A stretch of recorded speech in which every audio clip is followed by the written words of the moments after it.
26 लोगों ने मिलकर एक पार्टी।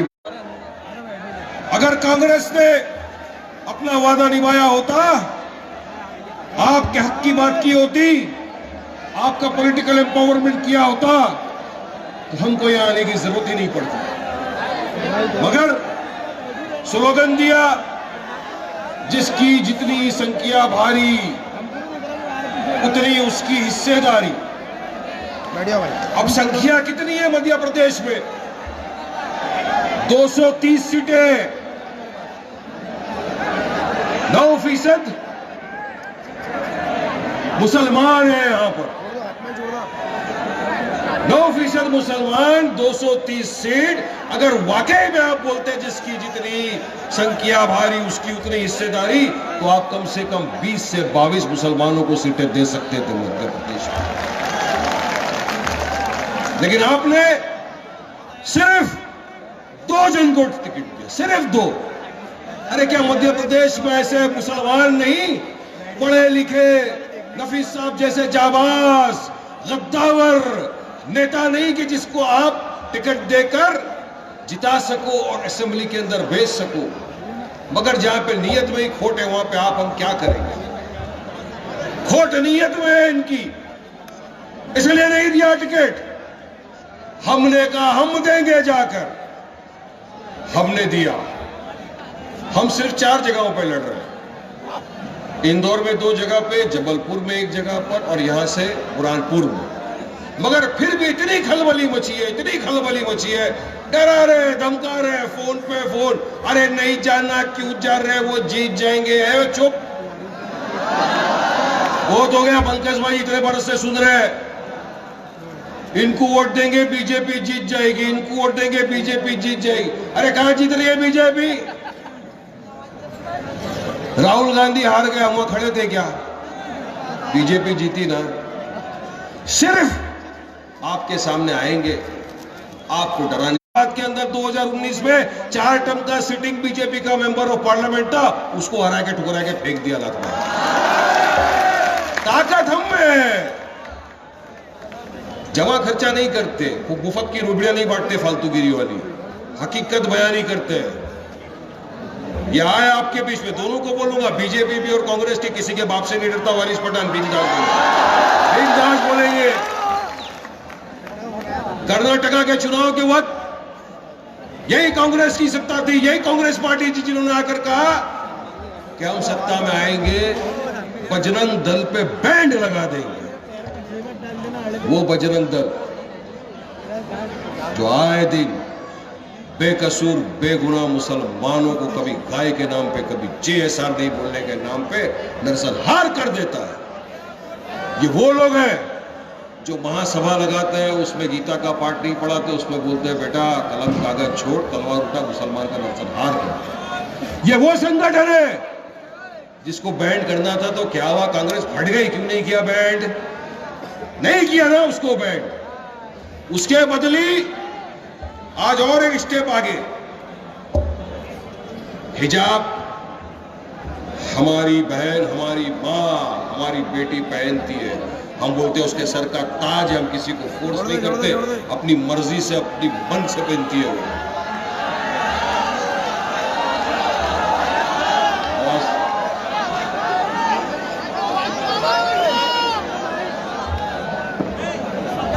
माइक में थोड़ा ऐसा बोलना पड़ेगा।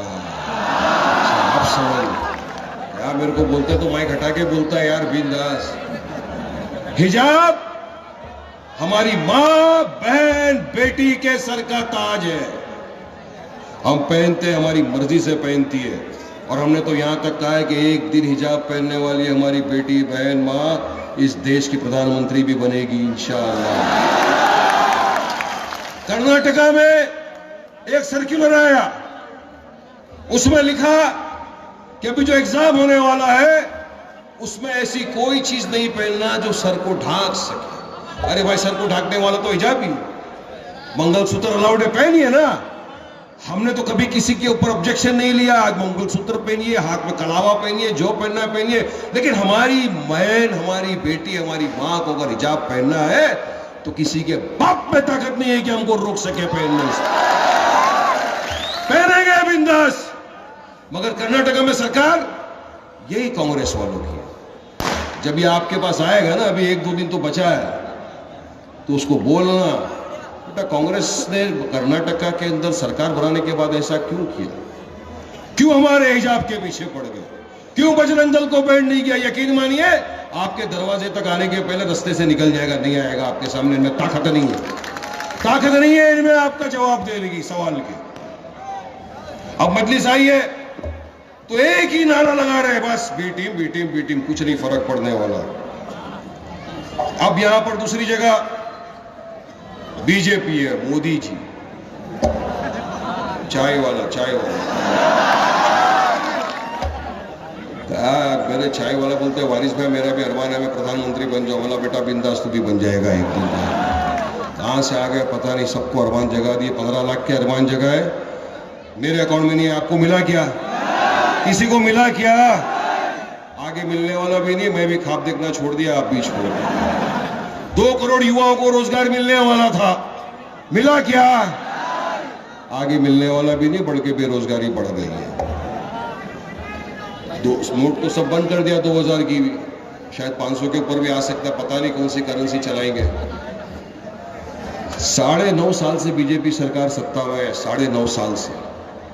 यकीन मानिए यहां पर बहुत से ऐसे बुजुर्ग होंगे, मुझसे बहुत सीनियर लोग होंगे, जिन्होंने हिंदुस्तान के इतिहास को बहुत नजदीक से देखा होगा।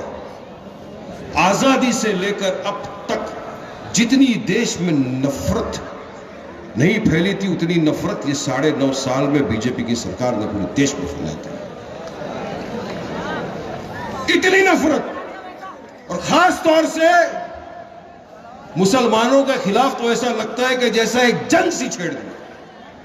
हर चीज से नफरत, हमारे पहनने ओढ़ने से नफरत, हमारे खाने पीने से नफरत। और अब तो यह हाल हो गया है कि इलेक्शन में रेवड़ियां भी इस तरह के बांट रहे हैं कि अगर हम जीत गए तो 10 लोगों को फ्री में रामलला के दर्शन करा देंगे। एक बोल रहा है कांग्रेसी, अगर हम जीत गए तो हम चांदी की ईंटें भेजेंगे। 90% वोट मुसलमानों के वोट चाहिए।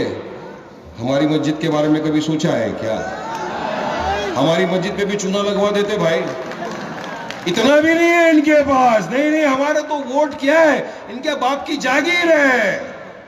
इनको ऐसा लगता है बुरहानपुर की आवाम कहां जाएगी, हमको तो वोट देगी ही। मगर समझ लो, सोच लो, देख लो, ये सरों के समंदर को जो आज यहां जमा हुआ है, ये मजलिस की सभा है।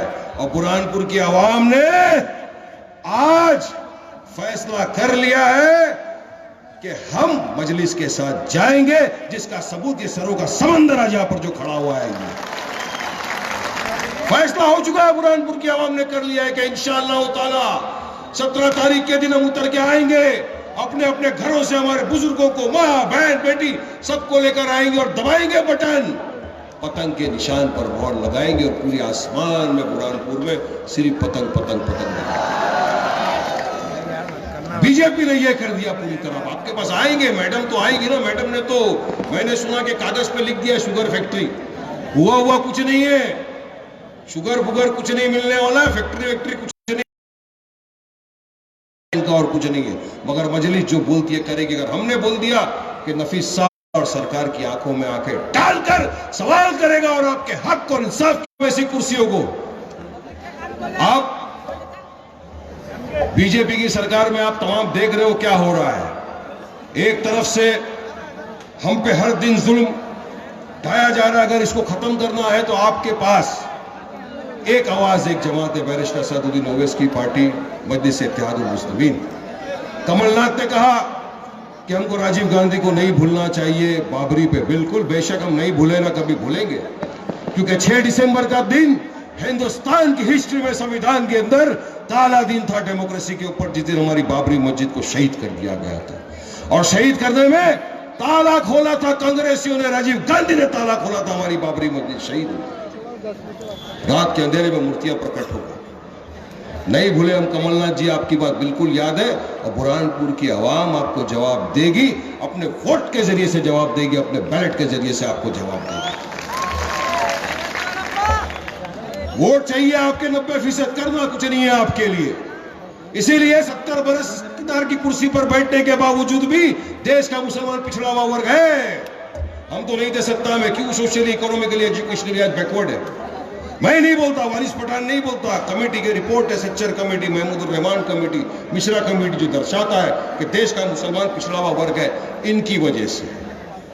ये कभी आपको आगे नहीं आने देंगे, कभी आपका पॉलिटिकल एम्पावरमेंट नहीं करेंगे। और हमेशा देखा यह गया है कि जिस समाज का, जिस कम्युनिटी का पॉलिटिकल एम्पावरमेंट नहीं होता वो पीछे रह जाते हैं, क्योंकि आपकी आवाज बुलंद करने वाला कोई नहीं होता ऐवान असेंबली में, ऐवान बलदिया के अंदर। आज लोग ये चाहते हैं कि हमारे पास भी ऐसी आवाज हो, हक के लिए बात करें। यहां पर मुझे पता चला है पावर लूम का बहुत प्रॉब्लम है। पावर लूम का प्रॉब्लम है जिसके अंदर बहुत ज्यादा से मीटर आता है, बहुत ज्यादा बिजली आती है। यकीन मानिए हमारा मैनिफेस्टो हम लेके नहीं घूमते, इनकी तरह रेवड़ियां नहीं बांटते, मगर जुबान तो जके गए, और वो भी पठानी जुबान। खान साहब भी पठान है, और बोले जब पठान तो अच्छे अच्छे के दिमाग हिल जाए, समझ लो।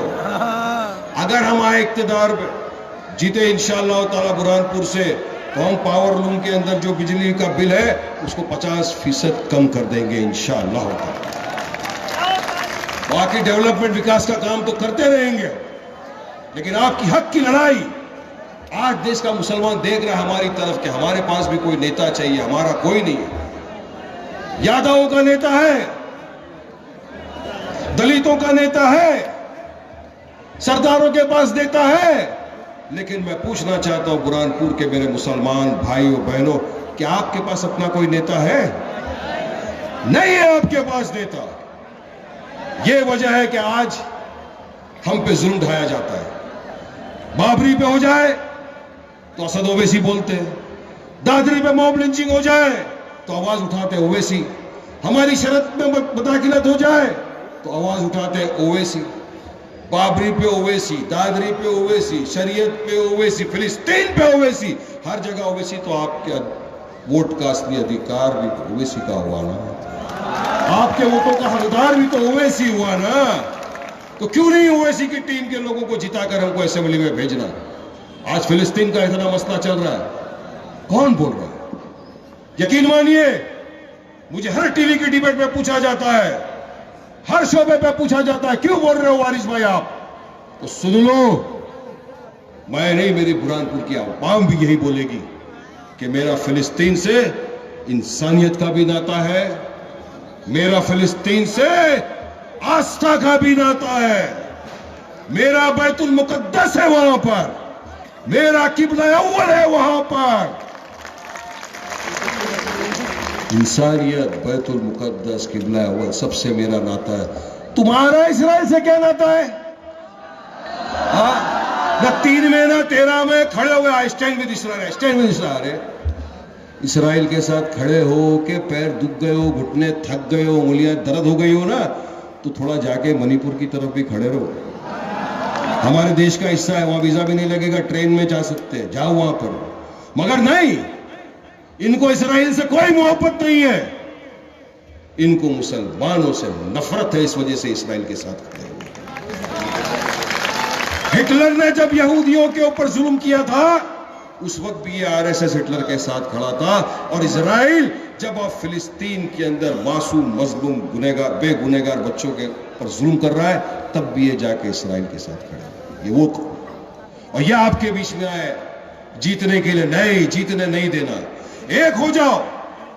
मुझे यकीन है अगर बुरहानपुर की आवाम इस वक्त एक हो गई, मुत्तहिद हो गई, इतिहाद पैदा कर लिया, तो इंशाअल्लाह ताला नफीस साहब को असेंबली में जाने से कोई नहीं रोक सकता इंशाअल्लाह। अगर आपको एक होना होगा। वारिस पठान एक दीवाना है, मुंबई से आया, आपको बोल के चला गया, कल मुझे बोलेंगे भड़काऊ भाषण देके गया। नहीं, मैं बुरहानपुर की आवाम के साथ बात करने आया हूं। जितना अधिकार बुरहानपुर की आवाम का वारिस पठान पर है, उतना ही अधिकार वारिस पठान का बुरहानपुर की आवाम पर भी है, क्योंकि मैं तो आपका कलमा दुआ को भाई भी हूं। भाई मेरा आपका ये भी रिश्ता है ना, तेरा मेरा रिश्ता क्या, ला इलाहा इल्लल्लाह। इनसे तो वो रिश्ता नहीं है ना इनसे भी वो रिश्ता नहीं है ना, तो मेरा अधिकार है आप मैं अपने हक से आपसे दरखास्त करता हूं, रिक्वेस्ट कर रहा हूं, गुजारिश कर रहा हूं, खुदारा प्लीज 17 तारीख के दिन आप आइए, अपने अपने घरों से उतर के आइए। मैंने जो कुछ चंद बातें आपके सामने रखी उस पर गौर फरमाइए, मौका सोचिए, किस दिशा में देश जा रहा है, हमको क्या जरूरत है, किसको जिताना है। मुझे यकीन है अगर आपके दिल के अंदर ये सारी बातें आ गई तो हर इंसान बुरहानपुर का जाकर 17 तारीख को पतंग के बटन पे लगाएगा दबा के और जिताएगा नफीस साहब। जिताएंगे ना भाई? अरे यार इस बच्चे की बात तो रख लोगे ना। आई स्टैंड विद फिलिस्तीन, बुरहानपुर स्टैंड विद फिलिस्तीन। अब टाइम होने आ गया, बोल रहे हैं लोग, थोड़ा नारा लगाएंगे। बाकी है ना? अरे बाकी है, बैठो, खड़े हो जाने तो कोई फर्क नहीं पड़ता। कुछ एजुकेशन की फील्ड में काम करना है हमको, आपके आने वाले बच्चों के मुस्तकबिल को संवारना है हमको। यह मजलिस एक मंशा ये लेकर आई है जो अपने हैदराबाद के अंदर किया है। जिस तरह से हमारे पास 10 से 12 स्कूल है हैदराबाद में, अकबर भाई चलाते हैं, जिसमें काफी जगहों के ऊपर एजुकेशन फ्री, वो हम यहाँ पर देना चाहते हैं। हमारा अरमान है कि हम यहाँ पर अच्छे अस्पताल खोलें जिसके अंदर आपको एजुकेशन फ्री मिले। बेस्ट हॉस्पिटल जो हैदराबाद में, वो हमारे अरमान है कि हम बुरहानपुर में खोलेंगे, मगर आपके ताउन के बिना कुछ नहीं हो सकता। अरे रुक जाओ, अभी तो ऐसा बोलना है कि पूरा दिल्ली हिलेगा, पूरा भोपाल हिलाना है। अरे गांधी परिवार हिलाना है, मोदी को हिलाना है, तो आवाज निकलेगा ना, नारे लगाएंगे ना। तो लगाओ फिर मेरे साथ, हिंदुस्तान हिंदुस्तान, नारे तकबीर, नारे तकबीर, मजलिस इत्तेहादुल मुस्लिमीन, बैरिस्टर असदुद्दीन ओवैसी, फिलिस्तीन फिलिस्तीन फिलिस्तीन, जिंदाबाद जिंदाबाद, बुरहानपुर की मेरी आवाम जिंदाबाद। शुक्रिया, अस्सलाम वालेकुम व रहमतुल्लाहि व बरकातहू।